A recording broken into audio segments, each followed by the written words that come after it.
I get older, I wanted to learn more and more about religion.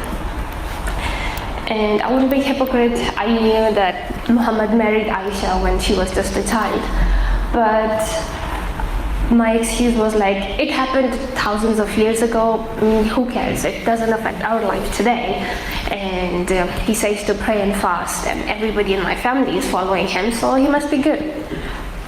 And I loved God and I wanted to be close to him, so I did everything I could as a good Muslim. So I would pray as many times as I could in a day, and I would fast in the Ramadan, and I would read Quran. And not just in Arabic, I've read Quran 6 times in English, and I wanted to understand and follow it. And that was the course of my action.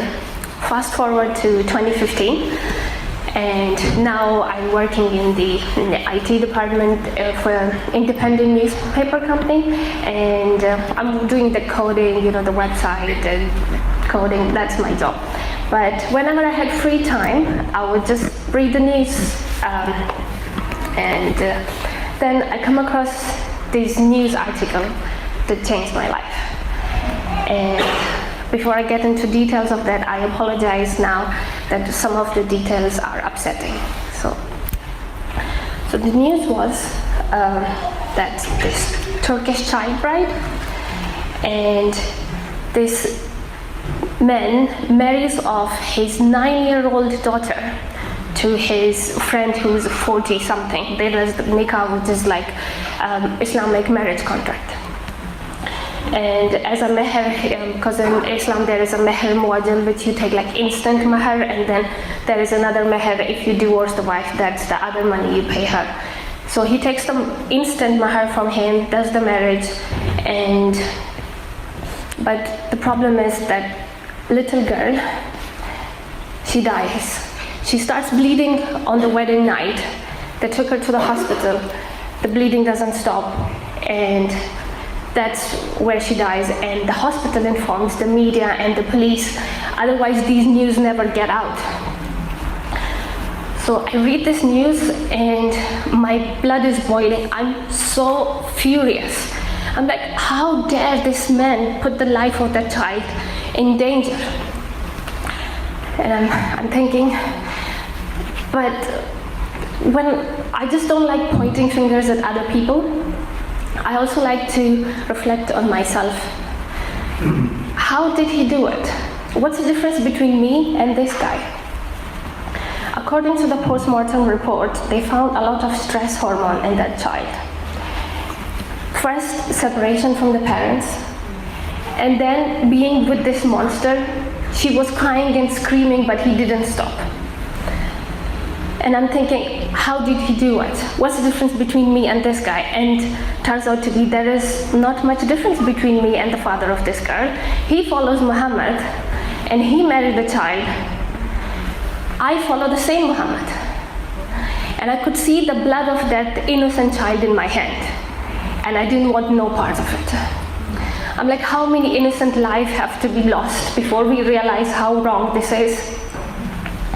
That was the day I stopped. I stopped praying, I stopped fasting. I believed in God. But for me, Islam is the man and the book, so the man was down. But I still read Quran, because as a Muslim you believe Quran is a book of God and God is the author of the Quran, and I used to read it a lot when I'm in trouble, when I'm sad. It was a source for me, so I was like, what shall I do about this? But then I prayed to God that I would be looking for another religion. And the day, the new religion or the new relationship, that the way, the true God, when you will give me a reason to doubt Quran, that will be a sign from you that that's the true religion, and I'll follow that religion. So I started this quest of finding the religion, and my first stop was Judaism. I downloaded the Old Testament copy online and I started reading. It took me like a year and a half to finish it cover to cover. Very good religion. I found some differences, but I was still looking for the sign. Then I looked briefly into Buddhism, Hinduism, even Zoroastrianism. And fast forward to 2023, between that life happened, children and moving and all that. And with 2023, I was like, I need to continue with my quest of finding Lord. So I was like, let's look into Christianity. I've not looked into Christianity because as a Muslim, you think we believe in Jesus and he's a prophet and you think you know everything about Christianity. But this time I was like, I will look into Christianity according to the Christian sources. And I've seen the cross and I've heard the Trinity, so I wanted to know what is Trinity. And for me, I didn't have to go dig deeper into this religion. Just by looking into Trinity, which is God the Father, the Son, and the Holy Spirit, Holy Spirit was a brand new information for me. For me, I was like, wow, Holy Spirit. And you believe in God, and they believe in one God? And because in Islam, it's like God the Father, the Son, and the Mother. Because God said, why, Jesus, did you tell people to believe you and your mother? And Jesus would say, I didn't. So that was the first time it hit me that Quran got Christianity completely wrong. And there is error in it. And that was just the tip of the iceberg. Because when you turn, you can start seeing a lot of stuff. There is a lot of other errors in Quran, but one other thing which struck me the most was that Quran confused mother of Jesus, Mary, because in Arabic we don't have Mary, it's Maryam. So when you read Surah Maryam, it says, hey Mary, sister of Aaron, your family is so pious, then why did you do such an act to be pregnant before marriage? But Jesus' mother never had a brother Aaron. The Maryam, who had brother Aaron, also had a brother Moses, and she lived thousands of years before this Mary. This is like a big historical mistake which God, all-knowing, almighty, cannot make. So that was evident to me that Quran is not from God. And I had the proof about the true religion. So I'm seriously now considering to become Christian. So I turned to this religious freak because I was like, when I'm becoming Christian, I have to answer to all my friends and family, why did I choose this religion and all that. So I'm watching videos. I've got the Bible, I'm reading Bible. I'm also seeing like testimonies of ex-Muslims and the Christians, the discussion between Tawheed and Trinity, and I'm also listening to David Wood, AP, Christian Prince, and all these Islamic critics, and each of them are bringing questions. And then I landed on this hadith, which was a turning point for me.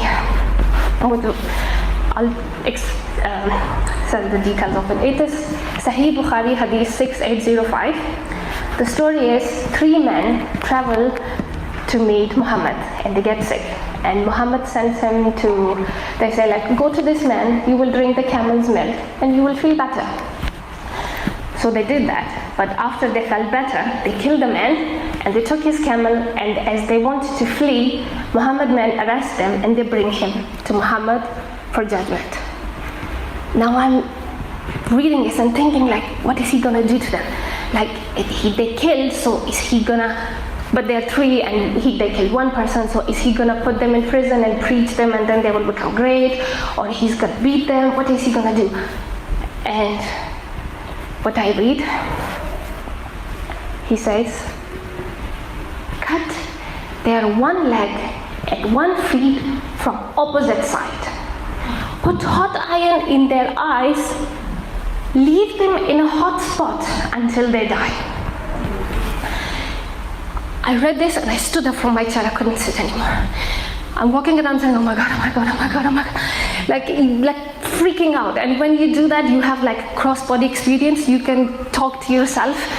And my other self is telling me, calm down, drama queen. I mean,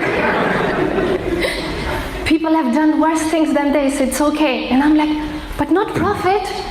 I grew up reading prophet stories.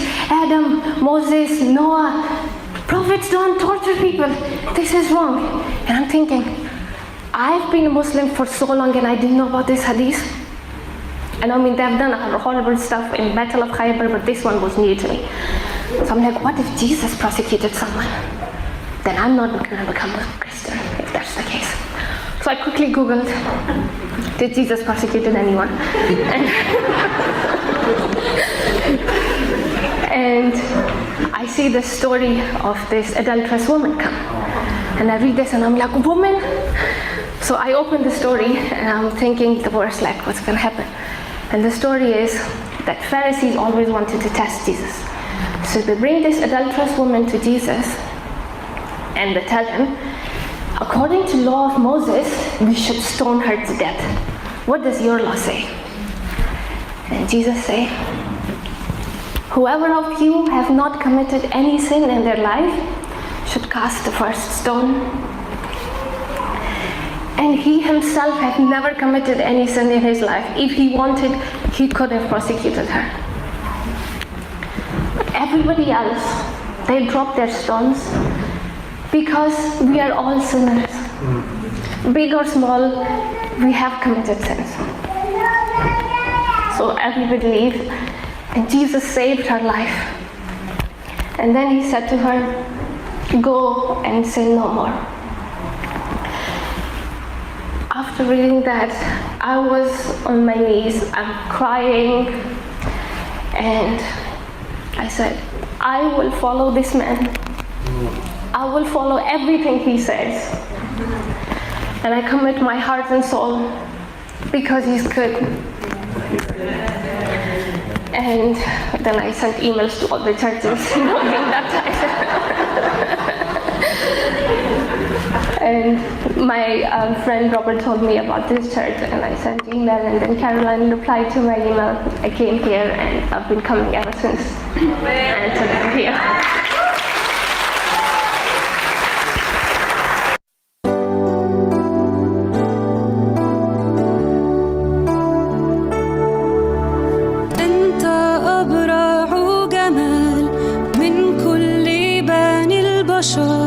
سكبت النعمة على شفتي